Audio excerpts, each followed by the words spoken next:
जय श्री कृष्णा। प्रिय मित्रों, आज की कहानी एक ऐसी कहानी है जिसे आपने कभी ना सुनी और ना ही कभी आपने ऐसा कहीं देखा। इस कहानी का शीर्षक है एक पानी के बुदबुदे ने दी एक सेठ की गवाही। प्रेरणादायक कहानी। प्रिय मित्रों, एक पानी के बुदबुदे ने दी एक सेठ की गवाही। अतः आप सोचेंगे, भला एक पानी का बुदबुदा किसी की गवाही कैसे दे सकता है जो कभी बोल नहीं सकता, कभी सुन नहीं सकता एवं कहीं जा भी नहीं सकता।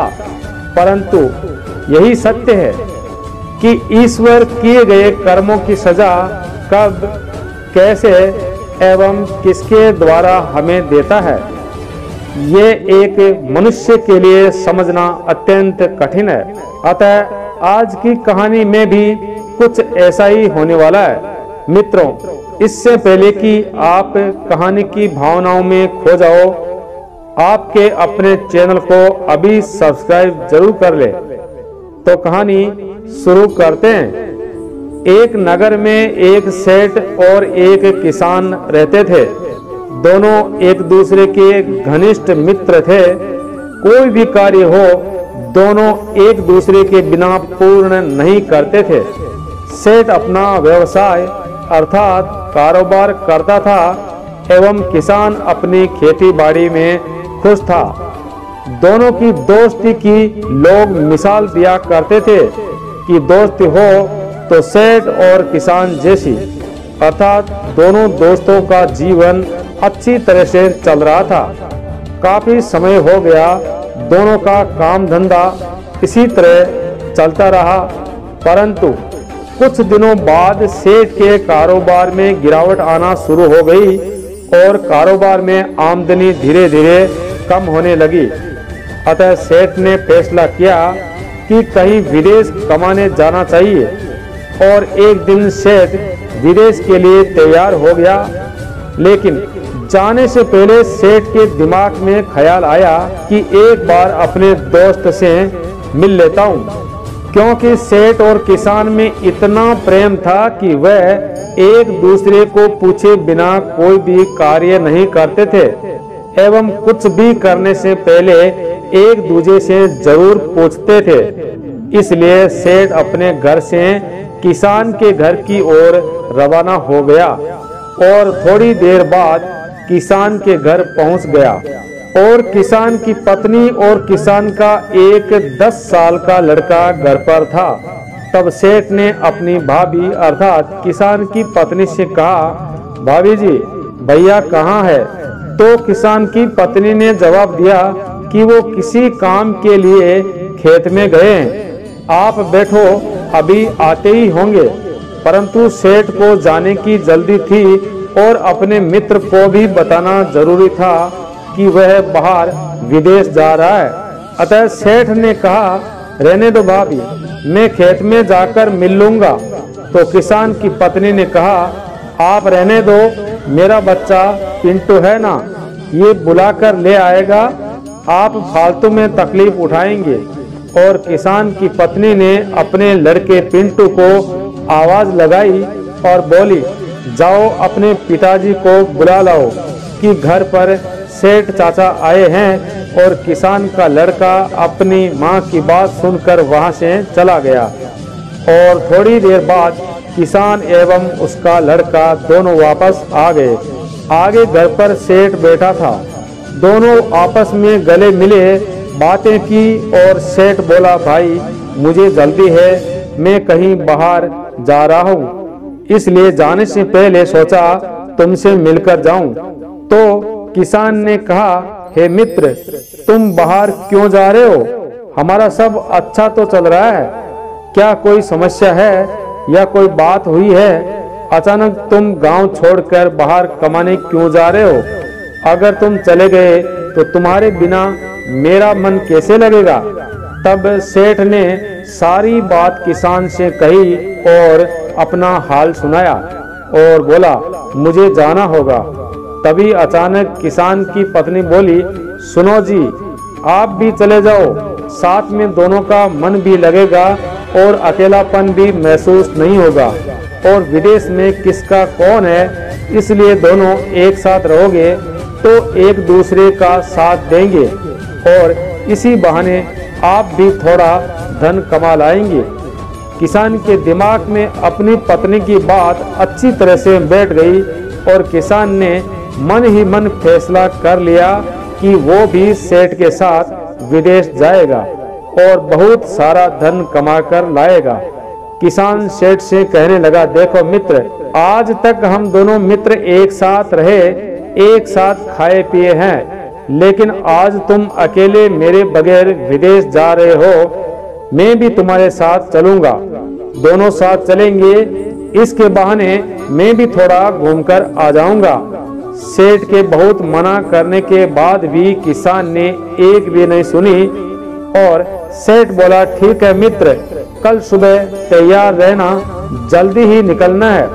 और अगले दिन सुबह सेठ और किसान विदेश के लिए घर से निकल गए। विदेश में कमाते कमाते 1 साल गुजरा, 2 साल गुजरे और एक दिन किसान सेठ से बोला, भाई 2 साल हो गए हैं, हमें घर चलना चाहिए, तुम्हारी भाभी एवं बच्चों की बहुत याद आ रही है। तो सेठ ने बोला, ठीक है मित्र, तुम कल अपना हिसाब किताब करवा लेना, किसी में बाकी है तो ले लेना और मैं भी अपना हिसाब किताब करवा लूंगा और अगले दिन हम सुबह घर के लिए वापस प्रस्थान करेंगे। सेठ के पास दिमाग के साथ साथ बुद्धि भी थी। सेठ अत्यंत बुद्धिमान एवं चतुर था, अतः सेठ ने इन 2 सालों में काफी पैसा कमाया और किसान तो अपने गांव के जैसे यहाँ विदेश में भी खेती बाड़ी एवं मेहनत मजदूरी करता था। और एक दिन सुबह दोनों अपने गांव के लिए अपना अपना सामान लेकर निकल गए। चलते चलते बहुत रात हो गई और सेठ एवं किसान दोनों ने अपने नगर में प्रवेश किया। तभी सेठ ने सोचा, पहले अपने दोस्त मतलब किसान के घर चलेंगे, उसके बाद थोड़ा आराम करेंगे और फिर अपने घर के लिए निकल जाएंगे। और चलते चलते दोनों दोस्त किसान के खेत में पहुंच गए और वहां बैठ गए आराम करने के लिए। तभी किसान ने बोला, भाई कहीं रास्ते में पैसे वैसे गिर तो नहीं गए या फिर कहीं किसी ने चोरी तो नहीं कर लिया? 2 साल बाद आए हैं, घर वालों को क्या देंगे, पहले देख लेते हैं। और सेठ ने कहा, ठीक है, तुम सही बोल रहे हो। अब दोनों ने अपने अपने पैसे निकाले और गिनना शुरू कर दिया। अब किसान तो विदेश में खेती बाड़ी करता था, इसलिए वह कड़ी मेहनत के बाद भी बहुत कम पैसा कमा कर लाया था। और सेठ बुद्धिमान होने के साथ साथ चतुर भी था, इसलिए सेठ बहुत सारा धन, बहुत पैसा कमा कर लाया था। किसान ने सेठ की तरफ देखा और सोचने लगा, इतना पैसा और मैंने 2 साल इतनी मेहनत की और मुझे बस थोड़ा सा धन मिला है। किसान के मन में लालच आ गया और सोचने लगा, ये पैसा अगर मुझे मिल जाए तो जीवन ही बदल जाएगा। सेठ चतुर एवं बुद्धिमान था और सेठ ने अपने दोस्त के मन की बात को जान लिया था। अतः सेठ प्यार से बोला, क्यों भाई, क्या सोच रहे हो? किसान बोला, ये धन सारा का सारा मुझे दे दो। सेठ ने सोचा कि अगर किसी व्यक्ति के मन में लालच आ जाता है तो वह किसी की हत्या भी कर सकता है। तो सेठ ने प्यार से बोला, प्रिय मित्र, तेरा है वो मेरा है और मेरा है वो तेरा है, कोई बात नहीं, ये सारा पैसा तुम रख लो, क्योंकि हम दोनों विदेश से वापस आ गए हैं, अभी तक किसी को नहीं पता है और मैं यहीं से वापस विदेश चला जाऊंगा और वहां से कमाकर फिर से ले आऊंगा। अगर घर वाले पूछे तो बोल देना दोनों अलग अलग काम करते थे और वह थोड़े दिन बाद आएगा। किसान का दिमाग धन देकर पूरी तरह पागल हो चुका था और बोला, नहीं, इसके लिए मुझे तुम्हें मारना होगा। क्योंकि आज नहीं तो कल तुम किसी को ये बात बोल दोगे कि जो भी मेरे पास है वह सब तुम्हारा है, इसलिए मैं तुम्हें जान से मारने के बाद ही धन लूंगा। ना रहेगा बांस, ना बजेगी बांसुरी, किस्सा ही खत्म और किसी को पता भी नहीं कि हम दोनों एक साथ वापस आए हैं। तो मित्रों, सेठ बहुत गिड़गिड़ाया, बहुत फरियाद की, परंतु किसान ने एक भी ना सुनी। तो सेठ ने कहा, तुमने मुझे धोखा दिया, लेकिन ईश्वर तुम्हें जरूर सजा दिलवाएंगे। तो किसान बोला, यहाँ मेरे और तुम्हारे अलावा कौन है जो ये साबित करेगा कि तुम्हारी हत्या मैंने की है। सेठ ने घबराकर इधर उधर देखा, अपनी नजरें फेराई तो उसने देखा कि कहीं जमीन से पानी के बुदबुदे उठ रहे हैं, तो कहीं जमीन में पानी जा रहा था और वहाँ बुदबुदे उठ रहे थे। तो सेठ ने कहा, ठीक है मित्र, मारना है तो मार दो, मगर याद रखना ये पानी का बुदबुदा एक दिन मेरी गवाही देगा और तुम बहुत पछताओगे। किसान सेठ की बात सुनकर हंसने लगा और बोला, ये बेजान बुदबुदा गवाही देगा, जिसकी खुद की उम्र एक पल की है, तो वह क्या बोलेगा, क्या किसी को बताएगा। प्रिय मित्रों, अब किसान ने बड़ी बेरहमी से सेठ की हत्या कर दी और सेठ को अपने ही खेत में खड्डा खोदकर दफना दिया और सारा धन लेकर घर पहुंच गया। और अगले दिन किसान की पत्नी, गांव वाले और सेठ के परिवार वालों ने किसान से पूछा कि सेठ कहाँ है, तुम दोनों तो गहरे मित्र थे एवं एक साथ गए थे, तो वह क्यों नहीं आया। अतः किसान ने बड़ी सफाई से कह दिया कि हम दोनों अलग अलग काम करते थे और एक दिन दोनों मिले। मैंने सेठ को बहुत समझाया कि साथ में चलते हैं, लेकिन उसने बोला, तुम चलो, मैं 6 महीने बाद आऊंगा, थोड़ा काम बाकी है, इसलिए मैं आ गया और वह बाद में आ जाएगा। चलो, सबको तसल्ली हो गई। इसी तरह 1 साल बीता, 2 साल बीते, चलते चलते 10 साल गुजर गए। ना सेठ आया और ना ही किसान ने किसी को बताया। प्रिय मित्रों, एक रोज 10 साल बाद में किसान और उसकी पत्नी एक साथ ठीक उसी जगह के पास बैठे थे जहां खेत में सेठ को दफनाया था और अपने खेत की सिंचाई कर रहे थे, मतलब फसल में पानी दे रहे थे। और जहां सेठ को दफनाया गया था वहां जमीन में पानी जाने लगा और वहां से पानी के कुछ बुदबुदे उठने लगे। बुदबुदों की आवाज सुनकर किसान ने देखा तो सेठ की बात याद आ गई और किसान जोर जोर से हंसने लगा। तभी किसान की पत्नी बोली, क्या बात है, आप हंस क्यों रहे हो। किसान बोला, यूं ही, कोई बात नहीं, कोई खास बात नहीं है।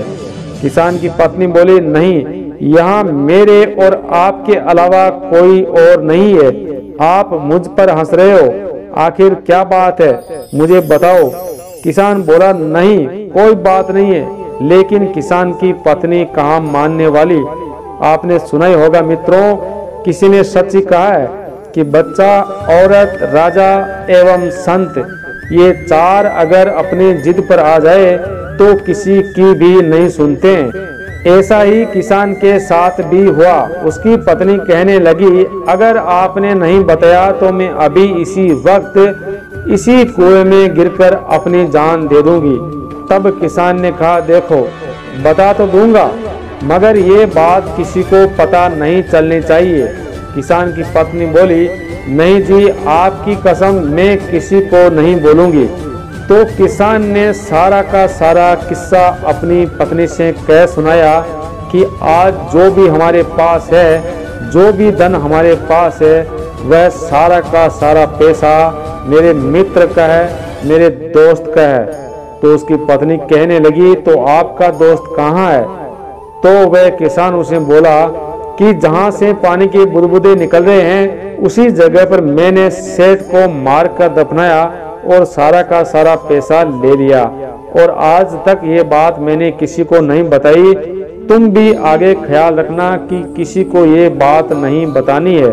और किसान बोला कि जाते जाते सेठ ये बोला कि ये पानी का बुदबुदा मेरी साख भरेगा, अर्थात गवाही देगा। और आज उसी जगह पानी का बुदबुदा देखकर मुझे हंसी आ गई। इसी तरह एक दिन बीता, 2 दिन बीते। एक रोज किसान की पत्नी और नगर की किसी महिला में झगड़ा हो गया और किसान की पत्नी ने कहा, सीधी तरह मान जाओ, नहीं तो उस सेठ को दफनाया था उसी जगह मैं तुम्हें भी दफना दूंगी, मेरे पति को बोलकर। और ये बात हवा की तरह पूरे नगर में फैल गई और 10 साल बाद किसान को सजा हुई। प्रिय मित्रों, इस तरह एक बुदबुदे ने एक सेठ की गवाही दी। और आपको पता है कि ईश्वर जिसको भी सजा देता है उसके कर्मों के अनुसार अवश्य देता है, चाहे वो किसी रूप से किसी से दिलवाए, लेकिन सजा जरूर मिलती है। तो इस कहानी का यही उद्देश्य है कि कभी भी किसी के साथ धोखाधड़ी ना करें और कभी भी किसी के साथ आंख बंद कर विश्वास ना करें। प्रिय मित्रों, अगर आपको कहानी अच्छी लगे तो ज़्यादा से ज़्यादा शेयर करना अपने दोस्तों एवं अपने रिश्तेदारों के साथ भी। मिलते हैं अगले वीडियो में, तब तक के लिए जय हिंद, जय भारत।